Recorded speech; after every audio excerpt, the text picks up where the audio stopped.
what's up? If you haven't heard of it, chapch'ae is a stir-fried Korean noodle dish. It's salty, sweet, and has a ton of different snappy vegetable textures in it that make it closer to a salad than a stir-fry. It's a perfect warm weather dish, and it serves as an entree or a side. And today, I'm gonna show you how to make it at home. To get started, I'll need two things. The first of which is tender beef. I've got 8 ounces of filet mignon here, but strip or sirloin, also good. Then 125 grams worth of mushrooms. These are Han shimeji mushrooms specifically, and I like using them because they're both pretty and delicious, but any standard issue button or bella would also work. For the beef, I'll slice crosswise into a rough 1/4 inch thickness, and then I'll slice those slices into strips that are also about a 1/4 inch thick.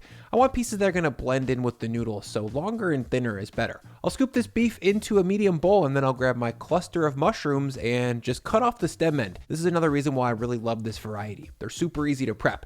Into the bowl those go, and behind them I'll add in 25 grams of soy sauce, 5 grams of sesame oil, 15 grams of brown sugar, and then 2 garlic cloves that I've minced with my garlic press. I'll just give that a quick stir to combine, and then let it marinate for about 15 to 20 minutes, or however long it takes me to cut up the japchae. In Korean, that literally translates into mixed vegetables. So I'll grab the veggies that I need to cut, and then also, so I'm not waiting for it later, I'll drop a large pot of water on the stove and slowly start bringing it to a boil. The first veggie that I'll prep here is a small to medium-sized onion. I'll just cut that in half, then I'll flip it on its side and slice parallel to the onion's north and south pole, or longitudinally. For all you geography heads out there, I know you're out there, 1 small onion should yield me about 150 grams. Next, I'll grab a bunch of scallions, cut off the stem end, then the less nice part of the tops. Then I'll cut the greens into roughly 2-inch planks like this.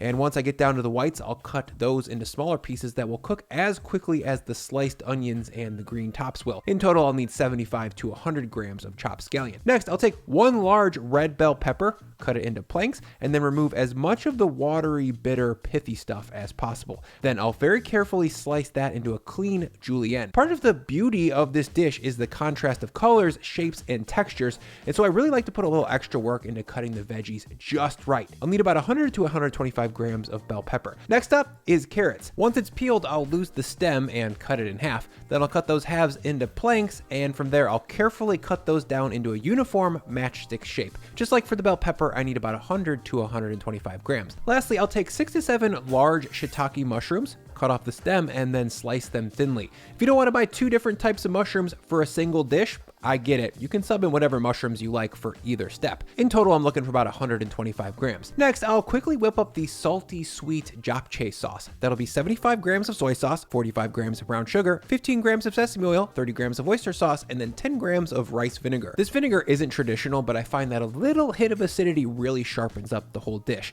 Next, I'll just stir that to combine, and that's a japchae sauce sorted out. By the way, this sauce recipe and this dish in general is actually very similar to Thai pad woon sen. That dish uses fish sauce and different noodles, of course, but both japchae and woon sen balance sweet and savory in a really creative way, and they use chewy, clear noodles. I'll link to my pad woon sen video in the description if you're interested in learning more. And once I've got my sauce and mixed veggies all put together, I've got one more quick bit of prep. That'll be cracking and separating 2 egg yolks from their whites. Later on, we'll see exactly how this will play out and why I'm doing this, but for now, I'll set these aside and then grab a 12-inch nonstick pan and drop it on the stove over medium-high heat. Next, I'll snatch my beef and mushrooms out of the fridge and then quickly thank Cometeer for sponsoring this video. Cometeer is a completely new format of coffee that's flash frozen to keep it fresh. Just grab a capsule from the freezer, peel back the lid, drop that frozen puck into your glass, and then pour over hot water. That's literally it. Now I'm sipping on coffee that tastes like a professional barista made it, but in under a minute and at home.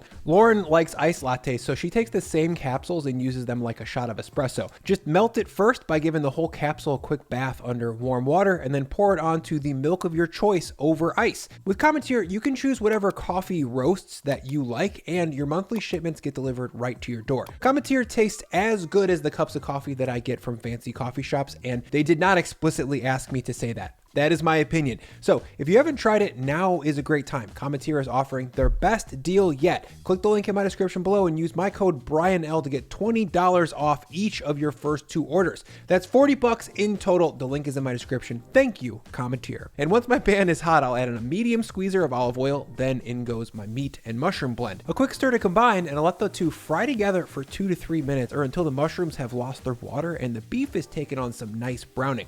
Since this beef is both marinated and naturally very tender, you know, it's filet mignon, I'm not going to be worried about overcooking it. In fact, I prefer not to have medium rare beef in a dish like this because it's too soft. It won't stand out texturally enough against the backdrop of snappy vegetables and springy, chewy noodles. When the beef is browned and the mushrooms are tender, I'll move everything over to a large bowl to cool, and then I'll drop my pan over medium-high heat and keep on cooking. Next, I'll wipe out the sugary soy sauce to prevent burning. Then in goes another little squeezer of oil, then my onions, my scallions, and a light pinch of salt. A quick stir to combine, and then I'll saute these together over medium to medium-high heat for about 3 to 4 minutes. I'm not looking to caramelize these onions in any way. That's too aggressive and would overpower the final dish. Instead, I'm giving them what I call a hot sweat, meaning I'm cooking them to soften, and along the way, if they take on just a little tiny bit of color, that's okay. And once these are softened, but importantly, still snappy, I'm gonna move them over to my bowl with my meat to hang out while I cook the next round of veg. Back at the stove, I'll add in another light squeezer of oil, no more than a tablespoon. Then in goes my carrots, my bell peppers, and a light pinch of salt.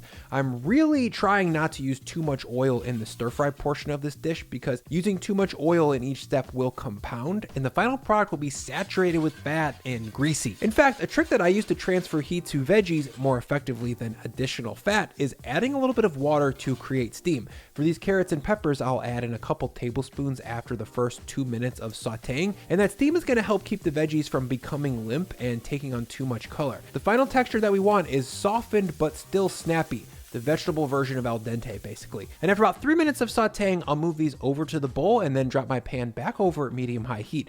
A bit more oil goes in, then my shiitakes and a little pinch of salt. I'm seasoning everything with a touch of salt as I go here so that every single thing in the final chapch'ae is seasoned properly. Plus, salt helps draw moisture, which brings some steam into the equation. Speaking of steam, just like for the peppers and carrots, after 2 minutes of sauteing, I'll add in a little squeezer of water to help finish cooking these mushrooms. Shiitakes are a particularly dry mushroom compared to buttons or creminis, and this little bit of water helps them from getting dried out and leathery when they're fried for too long. And once these are just kissed with a little browning and about half of their original size, I'll move them over to the bowl of other carefully cooked foods, and then I'll drop my pan one more time. This time, no oil, just egg yolks. I'll pour the 2 that I separated earlier into the middle of a medium heat pan, and then I'll spread that out into a thin layer.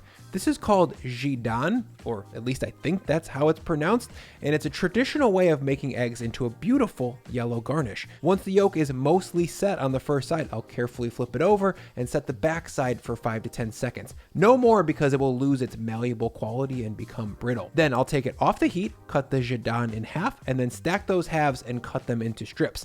I think the classical royal style of cooking this would be to roll the yolk up and slice it into spirals, but that tends to get broken down when tossed with everything else, and this way is a little bit more simple. And once I've got my yolk cut, I'll slide it in with everything else, and then finally use that pot of boiling water that we set up earlier. The first thing in is going to be 8 to 10 ounces of large leaf spinach.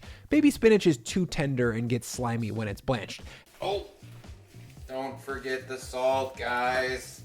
And after 30 seconds in salted water, the spinach is wilted and ready to come out. I'll move this over to a paper towel to drain, and then into that same water, I'll drop 225 grams of Korean sweet potato noodles. If you're not familiar, these are a chewy, springy glass noodle that are made from 100% sweet potato starch, so they're gluten-free. Perfect for Lauren. If you want to grab a bag, I'll throw a link down in the description, or of course your local international grocery store probably has like 3 or 4 brands. And after 6 to 7 minutes, I'll check back on these noodles to see what their texture is like. You definitely have to taste these for yourself because the bag tells you to cook them for 13 minutes, which is insanely long and leads to mushy noodles. But this one is just right. It's chewy, firm, and not crunchy or raw. It's bouncy, that's the best word for it. Next, I'll drain off the cooking water, then use some scissors to cut these very long noodles down into something that's more manageable. I want noodles that are a max of 8 inches long. That's usually about 3 cuts. Next, I'll spray these noodles real quick with some cold water to take the heat out of them and to keep them from sticking. And then I've got that 12-inch nonstick pan in hand yet again, going down over medium-high heat. And once it's hot, in goes a touch of oil, then my noodles. From there, I'll give these 2 to 3 minutes of fry time to sizzle off any excessive moisture. And if you're wondering, hey Bri, that step seems like a bunch of extra work, can I skip it? Well, a lot of the Korean grandma recipes that I saw skip this step, and I tried it. The results were soggy and bland, so I don't know what the deal is there. I wouldn't recommend skipping it. Now, while these saute, I'm going to quickly return to the blanched spinach and squeeze out as much water as possible. I like to do that with a few folded paper towels, and I'll give it some pressure to really juice it. And there we go, dry, tender spinach. Into the bowl it goes. Now, once my noodles have sizzled off a little bit, I'm gonna add in half of my sauce and then stir and toss that to combine. This is another huge step towards density of flavor. Adding the sauce to the pan kind of wound-sanifies the noodles, and it makes them absorb a lot more sauce and makes them more flavorful. And once the sauce is reduced and the noodles are looking golden brown like this, I'll scoot them over to my large bowl. From there, I'll top everything with a generous dose of toasted sesame seeds. Make sure they're toasted because raw sesame is way less flavorful. Then in goes 4 to 5 dozen cracks of black pepper, and then finally the second half of my sauce. All that's left now is to jump in with some tongs and fold everything together. The good news is with these sweet potato noodles is that you can toss them all you want and they don't really break or get mushy. And once I've got everything folded together, it's important to give it a taste. For this dish to hit right, it really needs to be sparkling on the edge with salty, sweet flavor. And Lord! Oh yeah! Lauren digs it too, so it's time to plate it up. I'll pile some high and then top it with a bunch more black pepper and another shake of toasted sesame seeds. Now, does this dish require some time and attention to get right? Yes, but the result is really beautiful. The noodles are bouncy and flavorful. The vegetables have the perfect level of tender crunchiness, and this would make a great addition to your next picnic or barbecue. It's an entree or a side. I hope you make it soon. Let's eat this thing. If you guys like Korean food, check out this food tour video that I did when I was in Seoul, South Korea last year.